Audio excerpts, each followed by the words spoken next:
Magandang araw! I hope everyone who is watching this video is safe, healthy, and happy.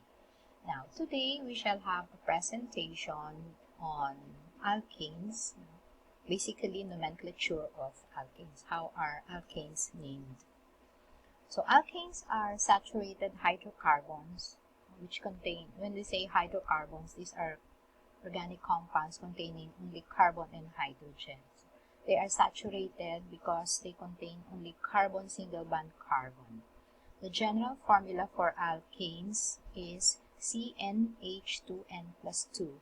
Alkanes are also called aliphatic from the Greek word aleipha meaning fat, and paraffins because they have slight affinity. They show very little chemical activity for other substances and are inert in most lab reagents. However, alkanes react with oxygen in combustion reactions and halogens like chlorine, bromine under appropriate conditions. Alkanes could be straight chain, where carbons are connected in a row. They could be branch carbon chain or cyclic. So, since there are three possibilities, there are also three ways of naming alkanes. So first, we discuss how to name alkanes which are straight chain. So these rules are based on IUPAC, or the International Union of Pure and Applied Chemistry. So straight chain alkanes are named according to the number of carbon atoms they contain, except for the first four alkanes which have special names. The suffix is ANE. All alkanes end in ANE. So the first four compounds have special names. So we have the simplest alkane is CH4, which is methane, and then C2H6, which is ethane, and then propane and butane. And then we have pentane, C5, and then from pentane onwards, we use prefixes like pentane, hexane, heptane, octane, nonane, and decane.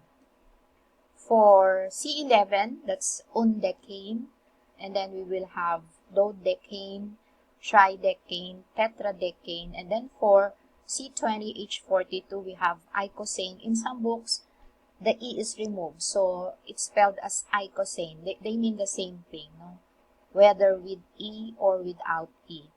For C21, that's N-icosane. 22 is docosane. 23 is tricosane. 24 is tetra. So you would expect 25 to be penta, 26 to be hexa, and so on. C30 is triacontane. C30 is triacontane. 31 is hen-triacontane. 32 is do-triacontane. 33 is tri-triacontane. 34 is tetra-triacontane. Again, we would expect 35 to be penta, 36 to be hexa, and so on. For C40, we have tetracontane, and finally C50H1O2, we have pentacontane. So basically, we can represent alkanes using the molecular formula. So we have, for example, pentane earlier, C5H12. So this is the molecular formula of pentane. We could also represent it using the line bond structural formula, where we write everything. So we try to show the connections or the bonding between carbon and carbon and carbon and hydrogen. So this one is very tedious. We also have the condensed structural formula, which we normally use in our lecture. So pentane can be shown as CH3, CH2, CH2, CH2, CH3, or we could write this as CH3 and then parenthesis CH2 sub 3, 1, 2, 3 sub 3, and then CH3. And then finally we have the skeleton formula, where the junction would refer to carbon, and then the edges also have carbon. So there are 1, 2, 3, 4, 5. 5 carbons in this skeleton formula. Hydrogen, the hydrogen is no longer shown. So again, we have molecular formula, the line bond structural structural formula, the condensed structural formula, and then the skeleton formula. Now, I have here some remarks. So, alkyl groups, what are alkyl groups? So, an alkyl group is a partial structure that remains after a hydrogen is abstracted from an alkane. Now, the prefixes used like primary, secondary, tertiary, and quaternary refer to the degree of alkyl substitution at the branching of carbon atom. So, if there is only one alkyl group attached to the carbon, so that's primary. If there are two, that's secondary, second degree. If there are three, that's tertiary, and then fourth degree. If there are four alkyl groups attached to the carbon, we call that a quaternary carbon. So here are the names of some alkyl groups. So if we abstract one hydrogen from the methane, from the simplest alkane, which is methane, we call that now methyl. So the ending now is YL instead of A and E. So ethane becomes ethyl, and then we have N-propyl, isopropyl. So you see, isomerism is exhibited when we have three or more carbon atoms. Then we have N-butyl. So the red dash here refer to the point of bonding. Point of bonding. It could be anything. This could be anything. And then for butyl, you have the normal butyl when the bonding site is at the second carbon, that is secondary butyl. When the bonding site is on the first carbon, but there is branching on the second carbon, that is isobutyl. Note that secondary propyl and isopropyl are the same. They are identical. However, secondary butyl and isobutyl are two different entities. And finally, we have tertiary butyl. So again, the red dash refer to the bonding site. So for fifth carbon, that is called amyl. So we have N-amyl, secondary amyl, isoamyl, and tertiary amyl, amyl or pentyl. No, they mean the same thing. Amyl is the common name. Pentyl is the IUPAC name. And then you have hexyl, heptyl, and so on. For branch chain alkane, so we also use the IUPAC. So we need to find the parent hydrocarbon. So the parent hydrocarbon is the longest continuous carbon chain, okay? And we use that as the name of the chain. So that's the parent name. Now, if two chains of equal lengths are present, we choose the one with the larger number of branch points. So what do we mean by larger number? We will show later on. Now, beginning at the end nearer the first branch point, number each carbon atom in the parent chain. And then we need to assign a number to each substituent according to its point of attachment on the parent chain. Now, if there are two substituents on the same carbon, we assign them both the same number. There must always be as many numbers in the name as there are substituents. No? If there are three substituents, there must also be three numbers. And then we write the name as a single word. We use hyphen or dash to separate various prefixes, and number and prefixes, and we use comma to separate numbers. Now, if two or more different side chains are present, we cite them in alphabetical order. We also use the prefixes di, tri, tetra, etc. whenever applicable, but we do not use those prefixes in alphabetizing. So, for example, so what do we mean when we say we look for the parent chain, so the longest chain? So 1, 2, 3, 4, 5, 6. So there are 6. So this is a hexane. We can also use this parent chain 1, 2, 3, 4, 5, 6. However, we prefer to use the parent chain where there is larger number of substituents. In this structure, there are two substituents, whereas in this one, there is only one substituent. Therefore, this is the correct name.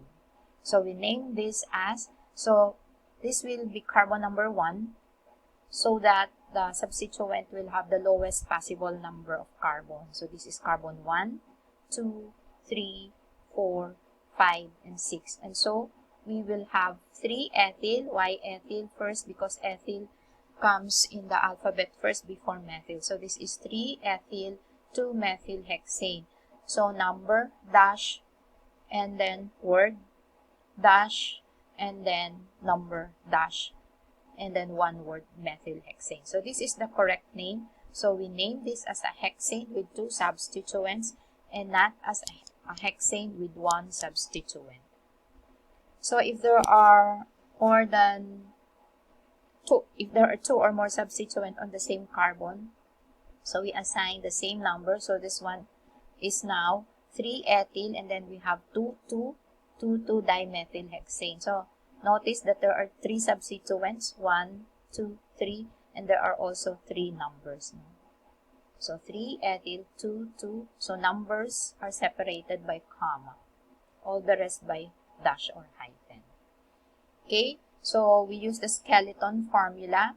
So again, the edges, the end points, and the junction refer to carbon. So there are 1, 2, 3, 4, 5, 6, 7.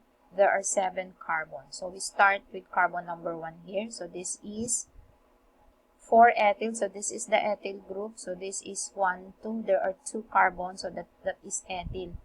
This junction here refers to the carbon in the parent chain. So we have 4-ethyl 2,3-dimethylheptane. And then for the cycloalkanes, the general formula is CnH2n. So we determine the cycloalkane. Again, the highest number of carbon will be the parent chain. And then we just affix the prefix cyclo. So this is cyclobutane. There are 2 cyclic alkanes. So this one has the higher number of carbon. So this becomes our parent. So we have the cyclobutane now is considered as an alkyl group. So this is cyclobutyl cyclohexane. And then if we use the line formula, okay, the skeleton formula rather. Now the cyclic alkane here is considered as a substituent because the parent chain, this one, has a higher number of carbon with 7 carbon.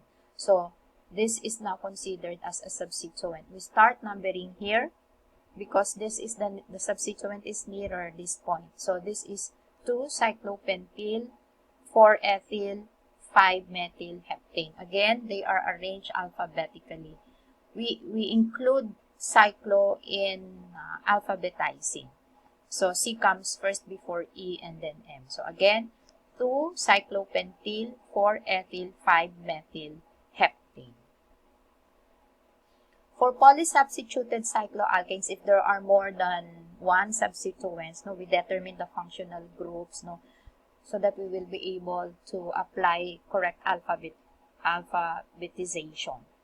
Now, here, and we assign carbon also such that the sum is the lowest possible. So here, we start numbering here 1, 2, 3. So that we will have 1 ethyl.